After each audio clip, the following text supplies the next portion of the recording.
Welcome back to Strain the Potatoes. Ciao, Gaz. Good morning, Marty. Do I detect a hint of Mumbo Italiano in the air today, Gaz? For once you're correct, Marty. Today we're going to be showing you all a simple and tasty recipe that'll add the perfect touch Gusto speciale. Today we're going to be showing you all a simple and tasty recipe that'll add the perfect touch to any picnic lunch. Pranzo Italiano. Or cocktail party. Are you going to keep doing this? It's called personality, Gaz. The YouTubers love it. I'll deal with it. Do you remember those steamy Italian nights when you'd wander naked out onto the balcony with a big handful of gorgonzola? Well, nowadays you can chow down on Gaz and Marty's big fat cheesy crackers. That's gross, Gaz. Personality, Marty. So, enjoy the show as we share our recipe for cheese crackers that are super easy to make. And super crispy to eat. And stick around till the end. We've got some great ideas for delicious classic cracker combos. For our biscotti al formaggio. And as we always say, let's get straining. Oh, God, I need a drink.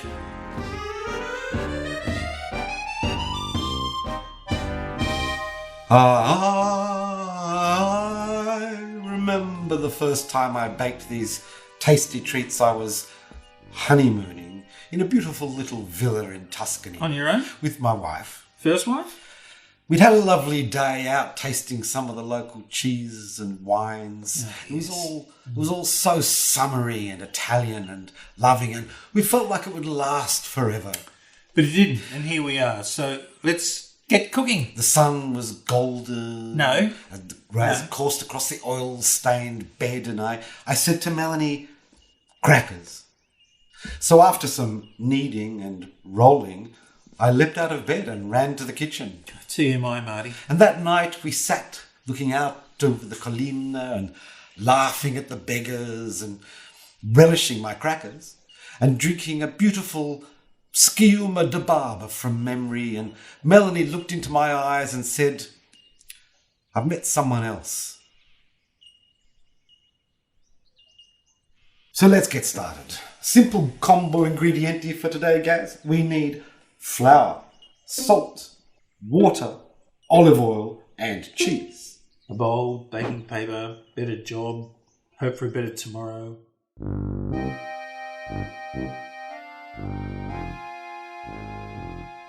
And the most important thing is, of course, the cheese, which should be hard and smelly. A bit like... I've seen a doctor. Now, you could use a Parmesan or a Pecorino or a Pecorino Romano. But this morning, we took delivery of a very special cheese. It's a Pula, a delicious Serbian donkey milk cheese that's made in the Savezeza Nature Reserve. And it can cost up to $1,200 a kilo. But we got this for only $100 from a guy at the market. This one's about the right temperature. And I know we shouldn't do this, but let's give him a look. Just close your eyes and enjoy the... Oh, that aroma is overwhelming. Almost swampy. But that's for later. Let's get started. First, you preheat the oven to a modest 180 degrees. That's 350 Freundlichkeit. Okay, don't get your Tirales in a twist. Now, in a medium-sized bowl, add 1 cup of organic wholemeal flour and half a cup of organic plain flour. If you want, you can use all wholemeal flour or all plain flour. Add 1 teaspoon of salt and sift it in well. Now rub in 2 tablespoons of fine quality olive oil. But remember, you have to treat the flour gently, okay, because it's delicate, right? So think of it like a flower. You know, it's flourish.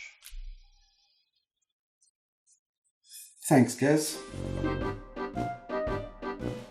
Arrivederci Roma. Next, we're going to be adding half a cup of warm water. Knead it in. We're going to be adding a lot of cheese. A bit like your script ideas. So, it can be a bit stickier than normal.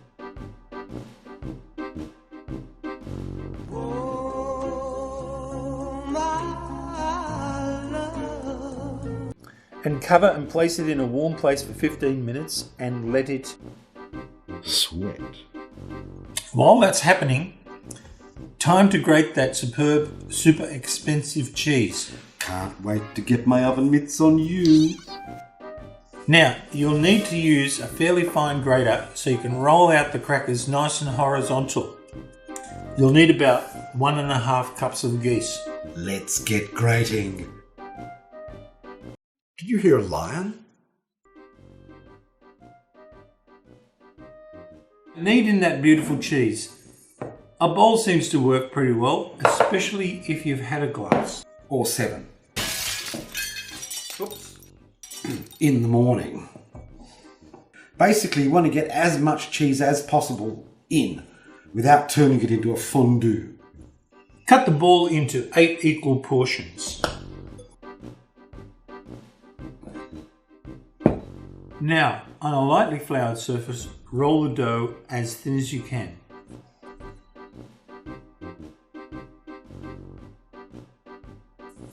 Strips like this help with handling, and slide them onto your baking paper. You can use cookie cutters and make funny animal shapes. Or you can have some dignity. I use a pizza cutter that gives them that authentic, rustic, artisan look. Now, pop them onto a baking tray. Pop them on a baking tray, oven on 180 degrees. Ow. Cook them for about 10 minutes until they're golden, but not too brown. Now this happens quickly, so keep an eye on them. And into the oven they go. Grande. So, what are we going to do now? Well, how about this? Una mattina mi sono alzato. Oh bella ciao, bella ciao, bella ciao, ciao, ciao. Una mattina mi sono alzato e ho trovato l'invasore. O seppellire lassù in montagna. Oh bella ciao, bella ciao, bella ciao, ciao, ciao. E seppellire lassù in montagna sotto l'ombra di un bel fiore.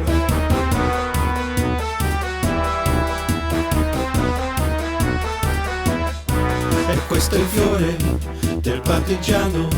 Oh bella ciao, bella ciao, bella ciao, ciao, ciao. E questo è il fiore del partigiano, morto per la libertà. The most important thing is to never drink alone. Can I have one now? No, Gaz. The most important thing is when they're golden, turn the oven off and wait until the oven's cooled down. Now this might take an hour or so, but this is the secret to getting them extra crispy. And you get to have a break while waiting.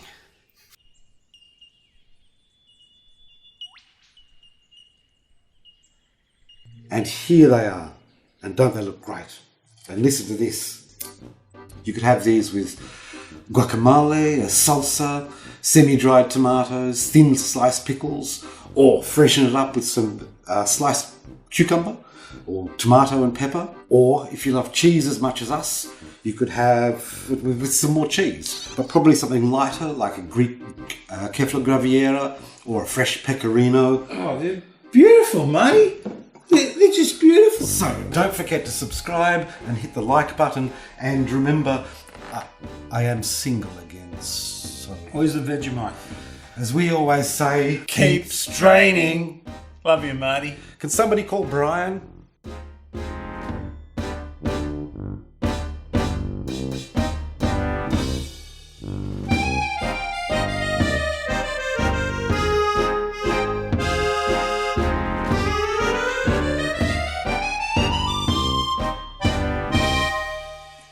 Don't eat them all.